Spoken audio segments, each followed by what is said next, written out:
Santiago, ika-4 na kabanata. Saan nanggagaling ang inyong mga alitan at pag-aaway? Hindi ba't nagmumula iyan sa mga pagnanasang naglalaban-laban sa inyong kalooban? Mayroon kayong ninanasa ngunit hindi ninyo makamtan. Kaya't pumapatay kayo. Mapasa inyo lamang iyon.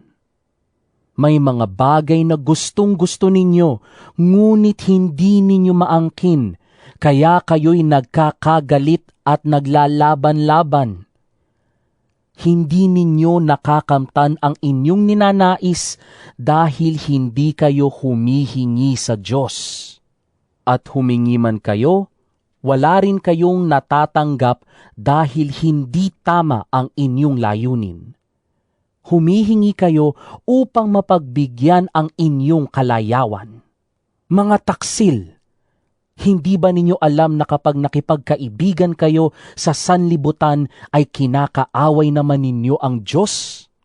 Ang sino mang nagnanais na maging kaibigan ng sanlibutan ay nagiging kaaway ng Diyos.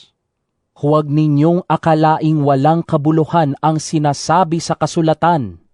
Ang Espiritong inilagay ng Diyos sa atin ay puno ng matitinding pagnanasa.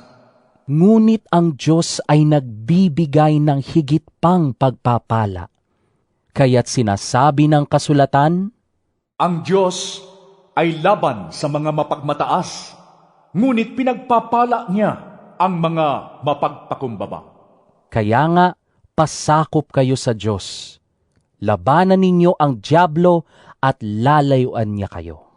Lumapit kayo sa Diyos at lalapit siya sa inyo. Hugasan ninyo ang inyong mga kamay, kayong mga makasalanan. Linisin ninyo ang inyong puso, kayong pabago-bago ang isip. Maghinagpis kayo, umiyak at tumangis. Palitan ninyo ng pagluha ang inyong tawanan, at ng kalungkutan ang inyong kagalakan. Magpakumbaba kayo sa harapan ng Panginoon at itataas niya kayo. Mga kapatid, huwag kayong magsiraan sa isa't isa. Ang naninira o humahatol sa kanyang kapatid ay naninira at humahatol sa kautusan. At kung hinahatulan mo ang kautusan, hindi ka na tagasunod ng kautusan, kundi isang hukom nito. Ang Diyos lamang ang nagbigay ng kautusan at siya rin ang hukom. Tanging siya ang may kapangyarihang magligtas at magparusa. Ngunit ikaw, sino ka upang humatol sa iyong kapwa? Makinig kayo sa akin, kayong nagsasabi, ngayon o bukas ay pupunta kami sa ganito at ganoong bayan at 1 taon kaming mananatili roon, mangangalakal kami at kikita ng malaki. Ni hindi nga ninyo alam kung ano ang mangyayari sa inyo sa araw ng bukas. Ang buhay ninyo'y parang usok lamang, sandaling lumilitaw at agad nawawala.